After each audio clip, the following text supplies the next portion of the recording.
Good evening my dear प्यारे प्यारे class 12th के बच्चों, welcome to your favourite channel of Guru Nanak Academy and Passion Tutorials. आज आ चुका है वो बहुत ही ज्यादा महत्वपूर्ण दिन, जिस दिन से आप तैयारी में लग जाओगे। बिल्कुल सही, वो सभी क्लास 12th के बच्चे जो साइंस स्ट्रीम के स्टूडेंट्स हैं, जिनके पास फिजिक्स एक बहुत ही इंपॉर्टेंट सब्जेक्ट के तौर पे एक ऐसा सब्जेक्ट है जिसको शायद अब तक बहुत सारे स्टूडेंट्स अपने लिए एक बहुत बड़ा चैलेंज मानते आए हैं।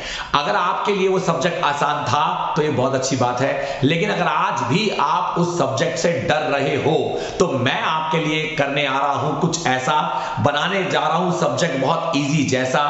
नहीं होंगे आप फिर परेशान, क्योंकि सब्जेक्ट हो जाएगा आपके लिए बहुत आसान। यानी उस हर एक स्टूडेंट की मदद, उस हर एक स्टूडेंट की प्रॉब्लम का सॉल्यूशन, जो अब ये सोच रहा है, आज तारीख है 13 मई साल 2022। आप सभी क्लास 12th के स्टूडेंट्स जो लोग आज मेरा वीडियो देखेंगे या जो लोग एक दिन बाद, 2 दिन बाद, 3 दिन बाद जब भी देखेंगे, आप 13 मई को 2022 साल में इंग्लिश के बोर्ड के एग्जाम के बाद आए लौटकर, और अब जुट जाओगे आप अपने इंग्लिश के एग्जाम के बाद होने वाले नेक्स्ट फिजिक्स के एग्जाम की तैयारी में। आप अच्छी तरह जानते हैं कि आपका फिजिक्स का एग्जाम 20 मई 2022 को है।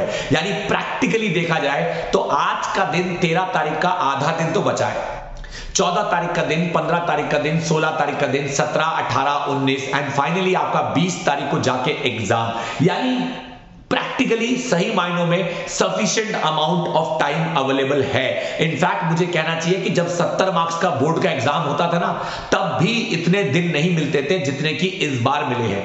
पर मैं नहीं कहूंगा कि आप ये मान के चलो कि आपके पास 13 तारीख से लेकर 20 तारीख तक का दिन है। मतलब मान के चलो कि आपको लग रहा है कि 7 डेज अवेलेबल है, बट ये 7 डेज अवेलेबल नहीं है। हम यहां पे आपको आज सिखाने वाले हैं, मैं आपको आज बताने वाला हूं, आज मैं आपके साथ डिस्कस करने वाला हूं एक ताबड़तोड़ स्ट्रैटेजी की कैसे 5 दिन में, मात्र 5 दिन में आप अपने एग्जाम की तैयारी कर सकते हो। यानी मात्र 5 डेज में। हार्डवर्क सब कर रहे हैं, आपको स्ट्रैटेजी ऐसी लगानी होगी, कामयाबी फट से झट से पानी होगी। यानी आपको करना होगा थोड़ा सा स्मार्ट वर्क। आपने वो कहावत सुनी होगी ना, winners don't do different things, they do the same thing that you do but in a different way. यानी जो जीतने वाले होते हैं वो किसी जंग के अंदर जीत को हासिल करने के लिए कुछ अलग नहीं कर रहे होते। वो सभी लोग जो कुछ कर रहे होते हैं उसी चीज को वो अलग तरीके से कर रहे होते हैं, करते तो वो भी वही है जो बाकी कर रहे होते हैं। यानी ये जंग सबकी है। यानी जो अप्रोक्सीमेटली 3 से 4-5 लाख बच्चा फिजिक्स के एग्जाम में बैठने वाला है, ये जंग आप सबकी कॉमन है। लेकिन अगर कुछ कॉमन नहीं है तो वो है स्ट्रैटेजी। आप सब लोग अपने अपने तरीके से पढ़ाई करोगे। आज आपको जो मैं टाइम टेबल बताने जा रहा हूं, आज आपके साथ जो मैं स्ट्रैटेजी डिस्कस करने जा रहा हूं, ये स्ट्रैटेजी को भी आपको बहुत फ्लेक्सिबल तरीके से फॉलो करना है। क्योंकि मैं जानता हूं, मैं आपकी उम्र जीकर आया हूं। हमारे टाइम पे भी हमारे टीचर्स हमें बहुत कहा करते थे, बेटा ये टाइम टेबल फॉलो करो, बेटा ये स्ट्रैटेजी फॉलो करो।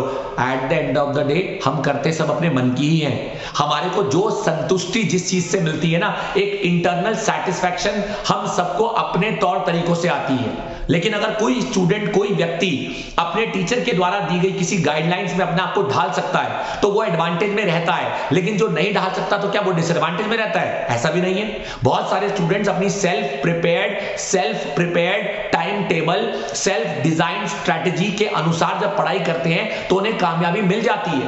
तो मैं इससे पहले कि आपको अपना वो स्ट्रैटेजी, वो प्लान, वो राम बाण फॉर्मूला, या कह सकते हैं कि वो षड्यंत्र बताऊं जिससे कि आप इस जंग में जीत सकते हैं, मैं कुछ चीजें ऐसी बताने जा रहा हूं जो एप्लीकेबल टू सब पे है। यानी सबके लिए एप्लीकेबल है, जिसको जैसा मन करे वो उस चीज को अपने अकॉर्डिंग तैयार कर ले। यानी अगर कायदे से देखा जाए तो हमारे फिजिक्स के बोर्ड के एग्जाम में अगर हम देखा जाए तो हमारा जो क्लास 12th का फिजिक्स का बोर्ड का एग्जाम है, इसके अगर बात की जाए सिलेबस की, तो सबसे इंपॉर्टेंट और सबसे ज्यादा अगर कोई चीज बच्चों को डरा रही है इस समय, या मुझे कहना चाहिए कि कोई चीज जो बच्चों को डराती है, तो वो है ऑप्टिक्स की यूनिट, जिसे हम कहते हैं रे ऑप्टिक्स और वेव ऑप्टिक्स की यूनिट। बिल्कुल सही आपने सुना। यानी सबसे पहली चीज अगर आपके सिलेबस में कुछ है तो वो ऑप्टिक्स है। आपको सबसे पहले क्या पढ़ना है मैंने अभी तक बताया नहीं है। मैं सिलेबस की बात कर रहा हूं, सिलेबस की बात कर रहा हूं। यानी ऑप्टिक्स नाम की एक यूनिट है, ऑप्टिक्स नाम की यूनिट के साथ एक और यूनिट है जिस यूनिट को कहा गया EMW, इलेक्ट्रोमैग्नेटिक वेव्स। इसके बाद एक यूनिट है जिसे कहा गया dual nature of matter and radiation, यानी डुअल नेचर नाम की एक यूनिट है और डुअल नेचर को क्लब किया गया है एक दूसरी यूनिट के साथ जिसे कहा गया एटम एंड न्यूक्लियाई। एक क्लास 12th का मुझे बच्चा बोला सर क्लब किया गया, मैं कुछ समझा नहीं, अभी समझाता हूं। एज पर सीबीएसई का ब्लूप्रिंट, अगर हम सीबीएसई के द्वारा इशू किए गए बहुत सारे अलग अलग प्रकार के डिजाइन ब्लूप्रिंट में से कॉमन ब्लूप्रिंट की बात करें तो आप सबको पता होना चाहिए कि ये दोनों, ये रे ऑप्टिक्स और वेव ऑप्टिक्स और इलेक्ट्रोमैग्नेटिक वेव्स, ये दोनों मिलाकर 17 मार्क्स के आने वाले हैं। ये दोनों मिलाकर आपके एग्जाम में 17 मार्क्स के आने वाले हैं, जिसमें से आपका ऑप्टिक्स और EMW मिलाकर 17 मार्क्स का आएगा। डुअल नेचर और एटम न्यूक्लियर दोनों मिलाकर आपके 11 मार्क्स के आने वाले हैं और सेमीकंडक्टर आपका 7 मार्क्स का आने वाला है। यानी उस हिसाब से अगर देखा जाए तो कुल मिलाकर आपकी वेटेज होगी 17 नंबर का एटम ऑप्टिक्स और EMW, 11 नंबर का आपका EMW और 7 नंबर का आपका कौन, सेमीकंडक्टर। यानी 7 और 7 14 और 1 15, यानी 35 मार्क्स की आपकी वेटेज यहां आपके सामने मैंने क्लियर कर दी है। ये उन बच्चों के लिए जिन्हें अभी तक पता ही नहीं था कि कौन सी यूनिट कितने मार्क्स की है, जिन्हें यही नहीं पता था कि इंपॉर्टेंट यूनिट कौन सी है, जिन्हें यह समझ नहीं आ रहा था कि भाई पढ़ाई शुरू करूं तो करूं कहां से।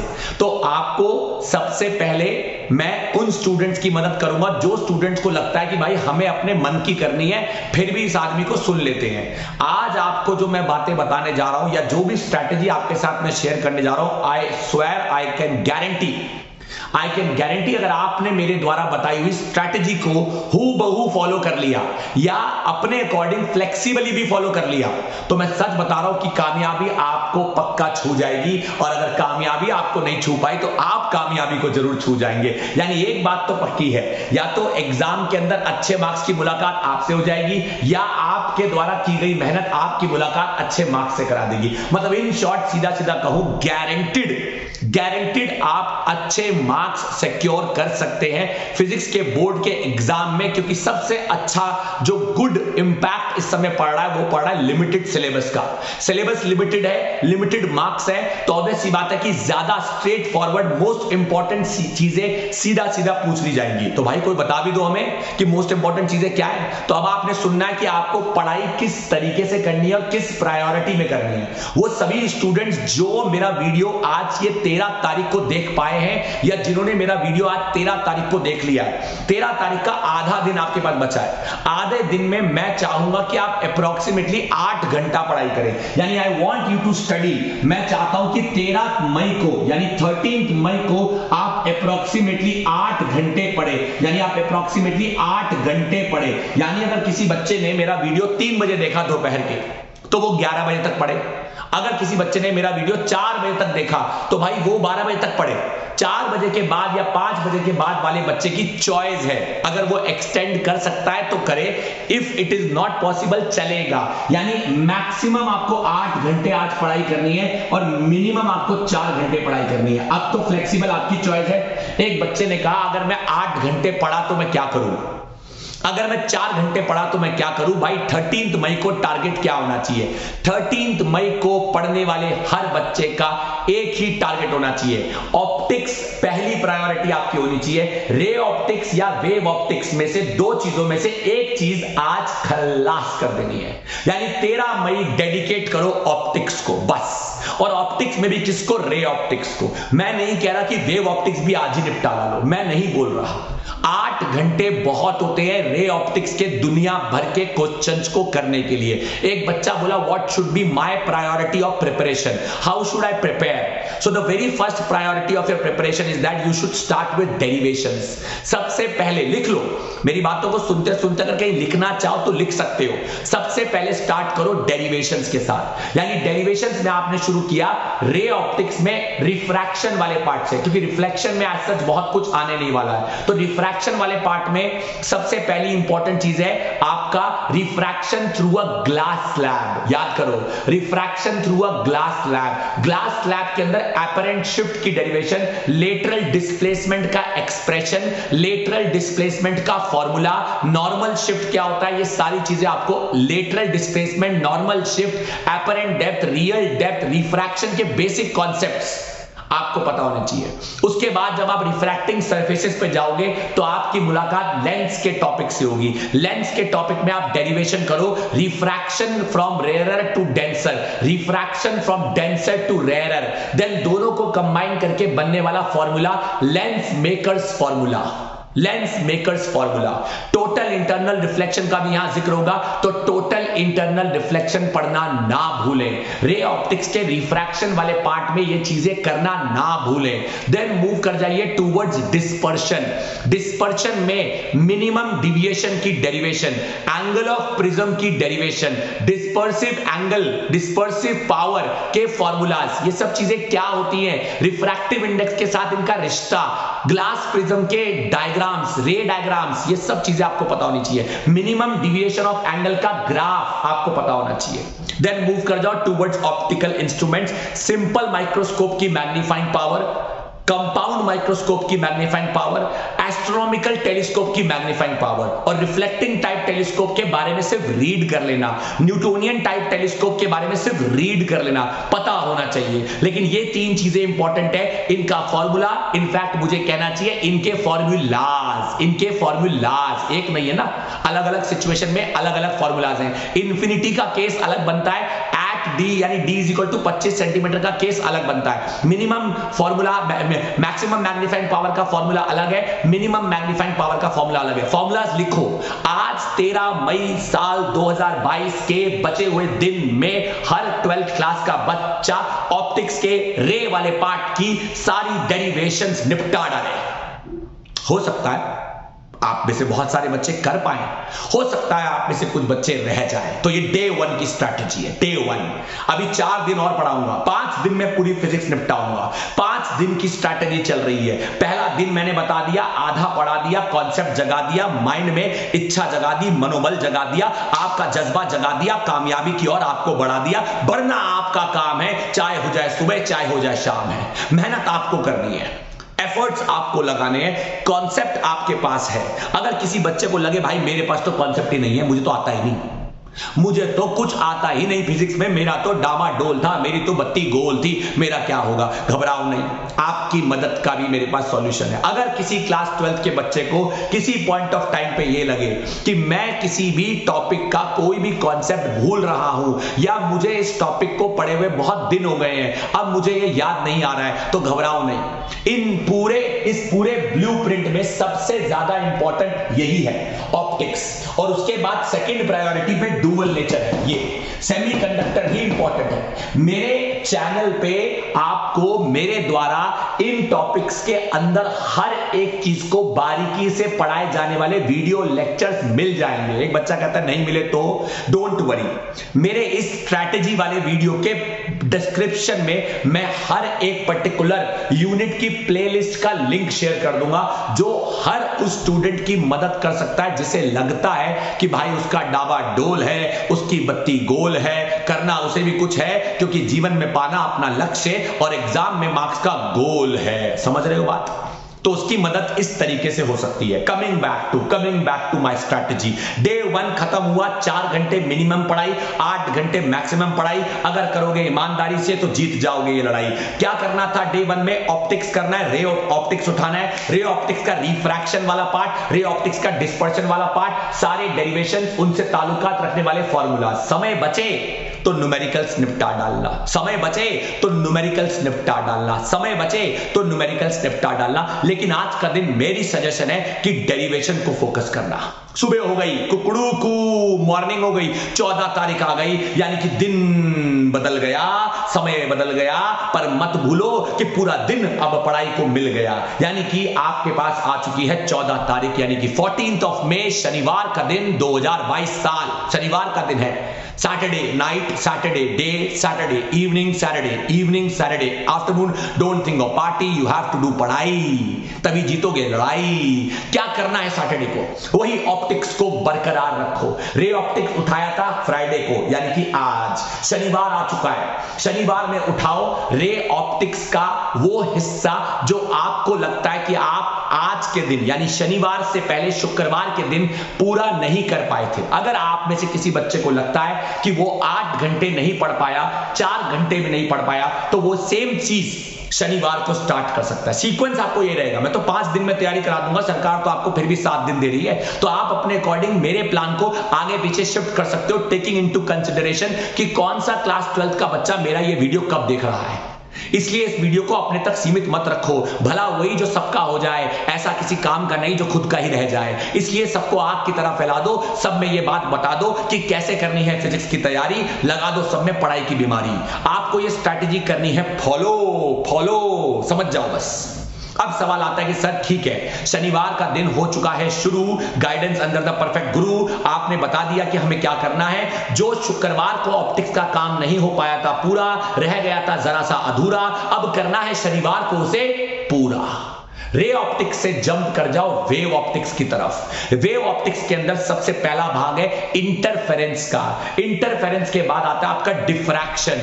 पोलराइजेशन इस साल सिलेबस में नहीं है, तो पोलराइजेशन मत पढ़ना। इंटरफेरेंस के अंदर सबसे पहले हम पढ़ेंगे सुपरपोजिशन प्रिंसिपल। सुपरपोजिशन प्रिंसिपल के बाद आता है condition for constructive and destructive interference. Condition for constructive और डिस्ट्रक्टिव इंटरफेरेंस के टॉपिक में इंटेंसिटी का फॉर्मूला, इंटेंसिटी और एम्पलीट्यूड का फॉर्मूला, इंटेंसिटी की डेरिवेशन, रिजल्टेंट एम्पलीट्यूड की डेरिवेशन बहुत इंपॉर्टेंट है। मैंने कराया अपने सभी स्टूडेंट्स को, इंपॉर्टेंट है। न्यूमेरिकल आता है, फॉर्मूला आता है, क्वेश्चन आता है, जरूर पूछा जाता है। तब उसके बाद आप आगे बढ़ोगे इंटरफेरेंस के एक्सपेरिमेंट पे, जो कि यंग्स के द्वारा किया गया। यंग्स के द्वारा किए गए एक्सपेरिमेंट में फ्रिंज विड्थ की derivation, beta is equal to lambda capital D by small D. Lambda capital D by small D के ऊपर इस साल बोर्ड में क्वेश्चन जरूर आएगा, और वो क्वेश्चन आपको बता देता हूं कैसा आएगा। रीजनिंग का क्वेश्चन आएगा, what will happen to the fringe width. Fringe width पे क्या असर पड़ेगा अगर सोर्स पास लाया जाए, अगर सोर्स दूर ले जाया जाए, स्क्रीन पास लाई जाए, स्क्रीन दूर ले जाया जाए। इस तरह का क्वेश्चन एनसीईआरटी के सॉल्व्ड एग्जांपल में दे रखा है। कृपया करके वहां से उसे घूर लेना, देख लेना, समझ लेना, दिमाग में बिठा लेना, और एग्जाम में आने का चांस उसका पूरा है, उसे जकड़ लेना। वेव ऑप्टिक्स की तरफ आप बढ़ चुके हो, इंटरफेरेंस आप कर रहे हो, फ्रिंज विड्थ की डेरिवेशन करी, यंग्स डबल स्लिट का एक्सपेरिमेंट किया, डेरिवेशन के बाद उसके न्यूमेरिकल्स प्रैक्टिस करना, देन मूव कर जाना डिफ्रैक्शन की ओर। Diffraction through a single slit, diffraction through a single slit के अंदर पाथ डिफरेंस की condition, a sin theta is equal to n lambda for minima, a sin theta is equal to 2n + 1 lambda by 2 for maxima. ये derivation आपको आनी चाहिए अच्छी तरह से। फ्रिंज विड्थ क्या बन रही है, पैटर्न क्या बन रहा है, इंटरफेरेंस और डिफ्रैक्शन में इंटेंसिटीज का क्या फर्क है, इंटरफेरेंस और डिफ्रैक्शन में ओवरऑल क्या फर्क है, सब कुछ पता होना चाहिए। डिफ्रैक्शन के अंदर ग्राफिकल इंटेंसिटी के बारे में पता होना चाहिए, इंटरफेरेंस के अंदर ग्राफिकल इंटेंसिटी के बारे में पता होना चाहिए। ये सब चीजें आपको वेव ऑप्टिक्स की खत्म करनी है। थ्योरेटिकली खत्म करो, पहले न्यूमेरिकली खत्म करो, उसके बाद सारे फॉर्मूलाज करो उसके साथ, उसके बाद ये सारी चीजें हो जाने के बाद, ये सब कुछ जब आपका खत्म हो जाए तो आप समझ सकते हो कि आपकी ऑप्टिक्स की यूनिट खत्म हुई। यानी 13 मई 2022, 14 मई 2022, 15 मई 2022 आने से पहले आपने ऑप्टिक्स खत्म करना है। यानी पूरा 1.5 दिन, 1.5 day you have to give to optics, बस। यानी 14 मई तक मैंने सब बच्चों का, क्लास 12 के सारे बच्चों का ऑप्टिक्स खत्म करा दिया। 1.5 दिन आपने ऑप्टिक्स कर दिया, 14 मई का दिन खत्म, बिना डरे बिना शर्म। अब सुबह की करो चाय गरम, और शुरू हो गया हमारा 15 दिन। संडे का दिन है, सोते मत रहना। हाँ, वो सो सकते हैं जो बेचारे शनिवार की रात को देर तक पढ़ रहे थे, पार्टी कर रहे थे, वो लोग नहीं, पढ़ रहे थे, उनकी बात कर रहा हूं। तो अगर आप में से कोई बच्चा शनिवार की रात देर रात तक पढ़ रहा है या देर रात तक अपनी पढ़ाई को एक्सटेंड कर रहा है, तो ऑब्वियस सी बात है संडे उसे सुबह उठने में थोड़ा सा विलंब आएगा, परंतु फिर भी उठ जाओ। 5 दिन नहीं सोओगे ढंग से तो मर नहीं जाओगे, मेहनत करो, जीत जाओगे। है मेरी आपके साथ पूरी की पूरी दुआ। आपको नहीं होगा कुछ भी, आप अपनी कामयाबी पूरी तरह से पालोगे, ट्रस्ट मी, आपको पूरा फायदा मिलेगा। 15 तारीख आ चुकी है, 15 मई साल 2022 संडे का दिन। संडे का दिन सुबह हो जाओ शुरू, ऑप्टिक्स हो चुका है खत्म, जितना भी रह गया उसको थोड़ा साइड कर दो। अगर फिर भी किसी बच्चे को लगता है कि सर मैं 1.5 दिन में ऑप्टिक्स नहीं कर पाया, मैं 1.5 दिन में ऑप्टिक्स नहीं कर पाई, फिर भी मैं कहूंगा कि 15 तारीख को ऑप्टिक्स मत पढ़ना। 15 तारीख को ऑप्टिक्स मत पढ़ना। 15 तारीख को शुरू करना एक नया चैप्टर जिसका नाम है dual nature of matter and radiation.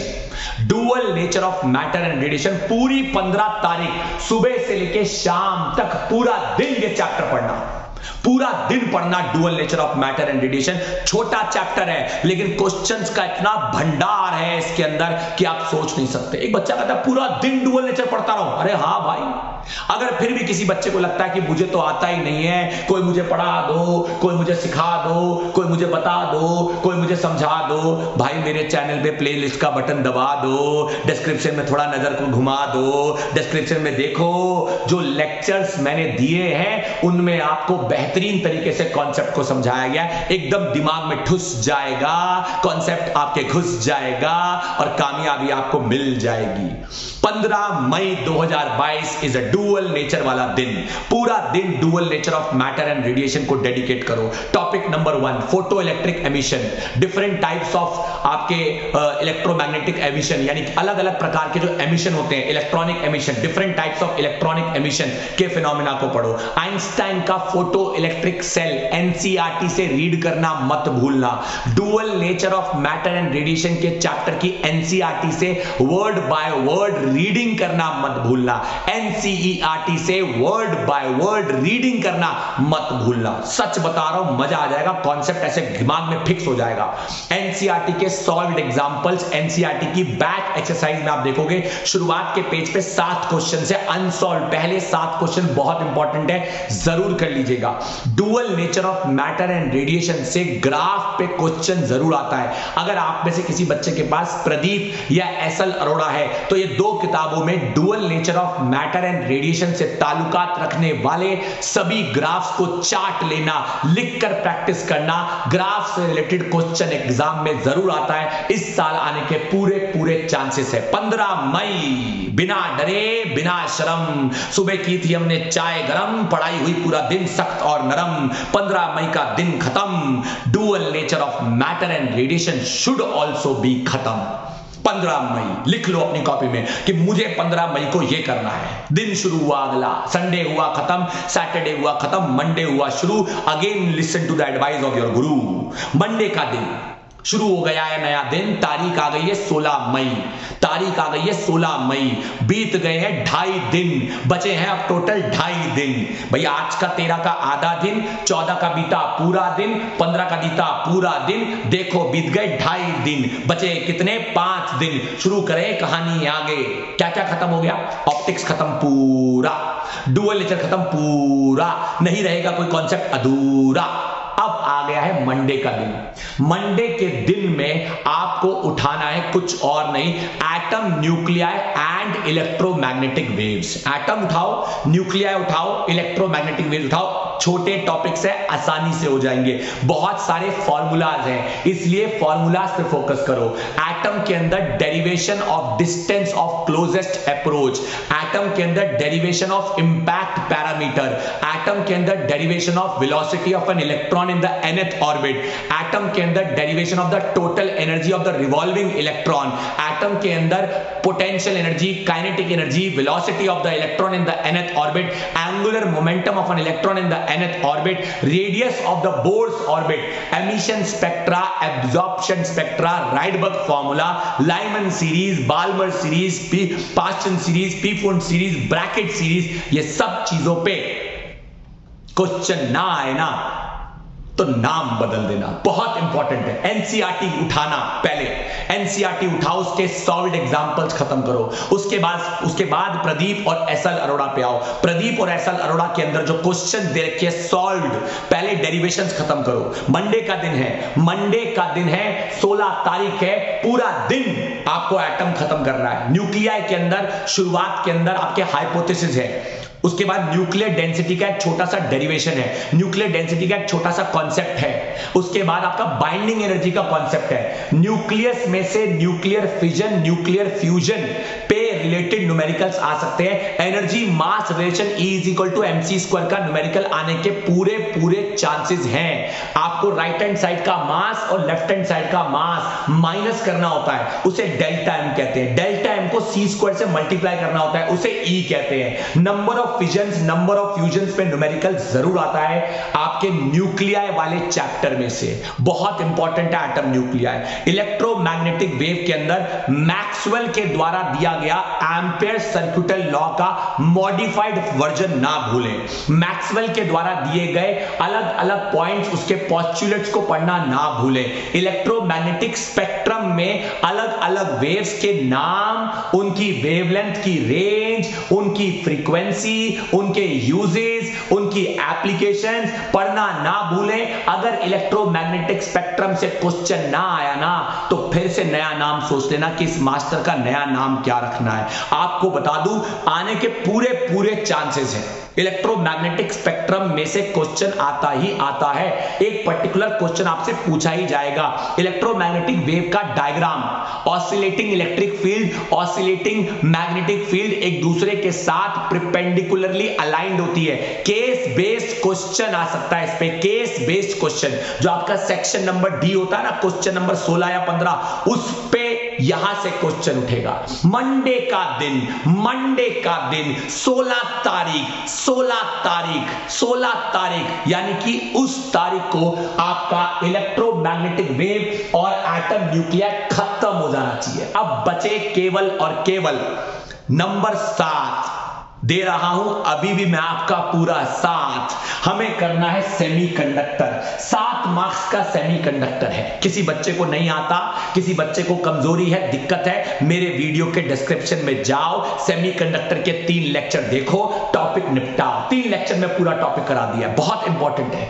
Forward biasing का ग्राफ आएगा, reverse biasing, Zener diode, Zener voltage, derivation of the electrical conductivity of a semiconductor, number of holes, number of electrons, ये सारी चीजें आती ही आती है। Graphical characteristics, forward characteristics, reverse characteristics, applications of Zener diode, breakdown voltage, ये सारी important terms हैं। आपको सेमीकंडक्टर में ये सब कुछ आना चाहिए।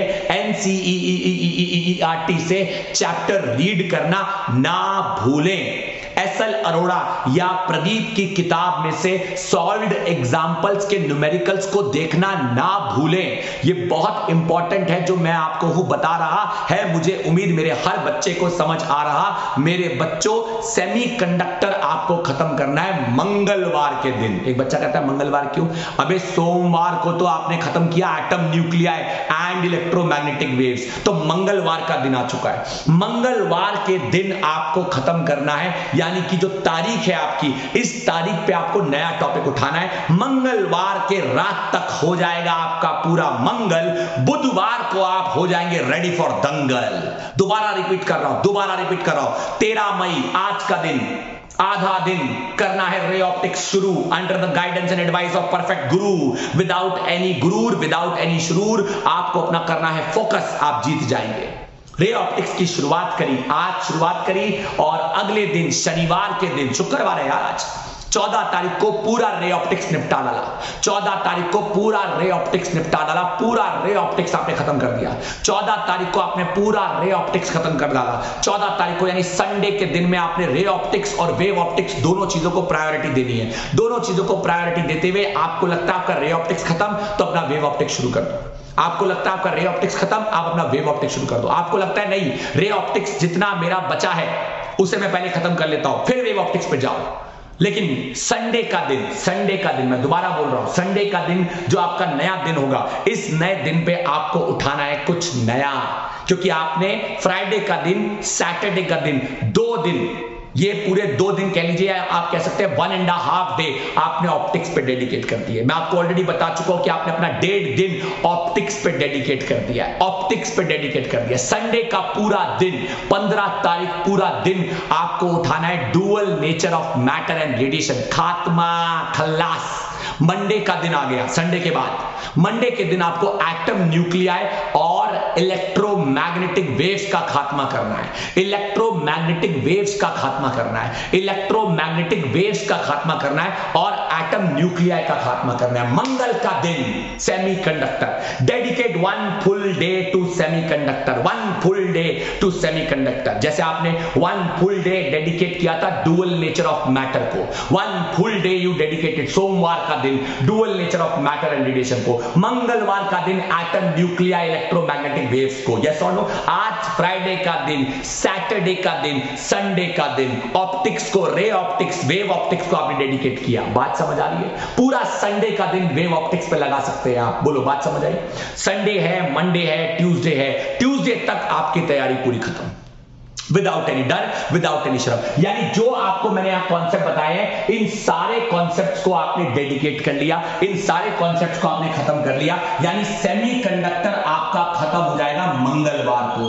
मंगलवार का जो दिन है वो आपका सेमीकंडक्टर पे जाएगा। आपका atom nuclei and electromagnetic waves, मैं यहां पे लिख रहा हूं atom nuclei and electromagnetic waves आपको मंडे को खत्म करना है, मंडे को खत्म करना है। उसके बाद डुअल नेचर आपको संडे को खत्म करना है, आपको संडे को खत्म करना है। और ऑप्टिक्स की शुरुआत आज आप फ्राइडे कर रहे हैं और सैटरडे तक आपको वेव ऑप्टिक्स खत्म करना है, सैटरडे तक आपको वेव ऑप्टिक्स खत्म करना है। यानी कि पूरा 1.5 दिन मिल रहा है आपको ऑप्टिक्स खत्म करने के लिए, पूरा 1.5 डे मिल रहा है आपको ऑप्टिक्स खत्म करने के लिए। आपने फ्राइडे को शुरू किया, सैटरडे को खत्म किया, संडे को आपने डुअल नेचर शुरू किया, संडे को पूरा दिन आपने डुअल नेचर पे डेडिकेट किया, मंडे का पूरा दिन आपने एटम न्यूक्लियाई और इलेक्ट्रोमैग्नेटिक वेव्स पे डेडिकेट किया, ट्यूसडे का पूरा दिन आपने सेमीकंडक्टर पे डेडिकेट किया। आई होप मैंने यही आपको स्ट्रैटेजी बताई है, यही स्ट्रैटेजी बताई है। और अगर 2 बता दिए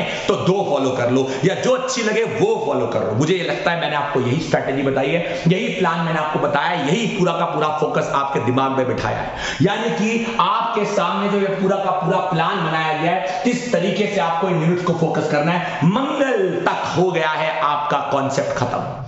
bye Tuesday, by this particular day Tuesday, यानी कि अगर आज बात की जाए 13 तारीख की, तो भाई ये है 13 मई, ये है आपका 13 मई, ये है आपका 14 मई सैटरडे, ये है आपका 15 मई संडे, ये है आपका 16 मई मंडे, ये है आपका 17 मई ट्यूसडे। अभी भी बचे हैं 3 दिन, 18 और 19, 3 दिन नहीं 2 दिन, 18 19, 18 19, 20 को है एग्जाम। दंगल दंगल दंगल, हमारा तो सिलेबस हो गया था खत्म on Mangal Mangal Mangal. Tuesday को फिनिश कर दिया आपने अपना पूरा सिलेबस। आप तो फिर भी 2 दिन पहले अपनी तैयारी करके बैठे हो। ये 2 दिन आप लगा सकते हो अपने अनुसार, जो मन में आए। मन करे सारा रिवाइज मारना, रिवाइज मारो, बट मेरी एडवाइस भी सुनो। 18-19 को करना सैंपल पेपर्स।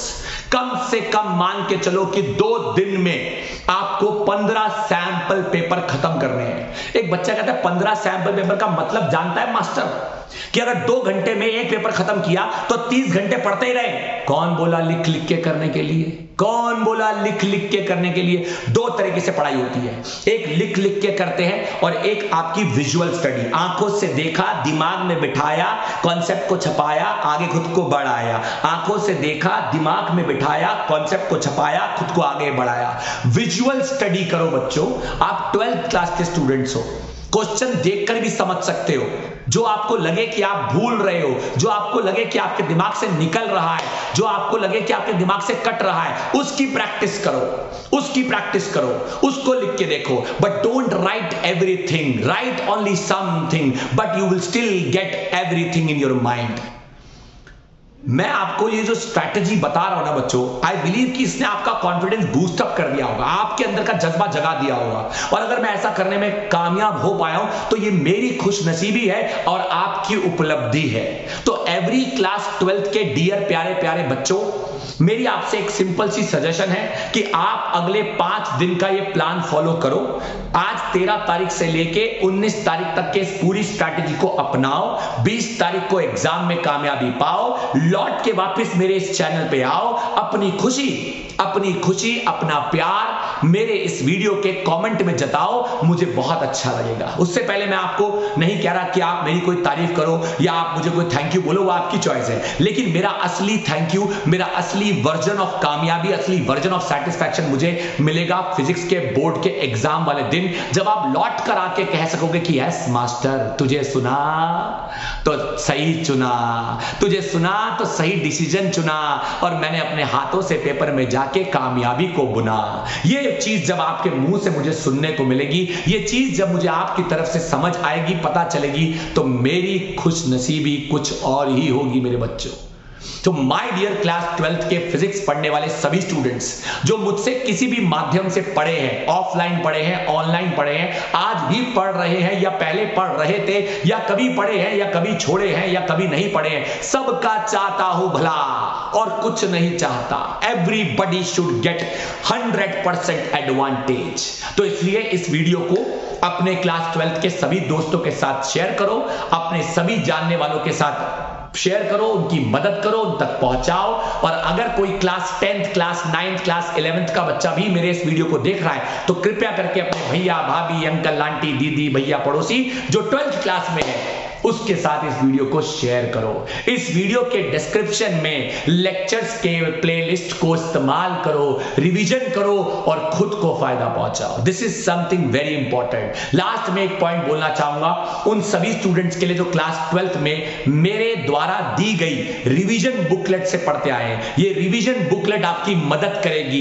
इस रिवीजन बुकलेट को आप मत छोड़ना। ये मेरे पास इस समय नहीं है, वो बच्चों को मैं ऑलरेडी दे चुका हूं। जिनके पास नहीं है, घबराने की जरूरत नहीं है। जिनके पास नहीं है, घबराने की जरूरत नहीं है। मैंने पहले बच्चों को बांटी थी, जिन्हें नहीं मिल पाई कोई कमी नहीं है। मैंने बच्चों को पहले बांटी थी, जिन्हें नहीं मिल पाई कोई कमी नहीं है। लेकिन अगर आपके पास NCERT है, आपके पास प्रदीप है और आपके पास SL है, तो आप एडवांटेज में तब भी है। लेकिन रिवीजन बुकलेट जिनके पास है, वो उस बुक का इस्तेमाल करना ना छोड़े, उसमें से रिवीजन करना ना छोड़े। जो स्ट्रैटेजी मैंने बताई है उसको पकड़ के रखे, अपने कामयाबी के फलसफे को ना तोड़े। बस यही है मेरी आपसे दुआ। मैंने आए उम्मीद कि आपके दिल में आपके कॉन्सेप्ट को छुआ, और मुझे कुछ नहीं चाहिए, बस मैं यही चाहता हूं कि जो भी हो अच्छा हो, आपके साथ आपके एग्जाम में आपके मार्क्स कॉन्सेप्ट बढ़िया से फिट हो जाए और आपके मार्क्स पूरे हिट हो जाए, और कुछ नहीं चाहिए। बात समझ आई? तो आप सभी ने अपने जीवन के इस कीमती समय में से मुझे आज ये वक्त दिया, उसके लिए मैं आप सभी का धन्यवाद करता हूं, शुक्रिया करता हूं। Once again best of luck to each and every class 12th का फिजिक्स पढ़ने वाला स्टूडेंट। मैं हूं आपका चहेता, हमेशा से आपकी मदद करने वाला doctor Aman Sehgal. Once again thank you, love you all, bless you all.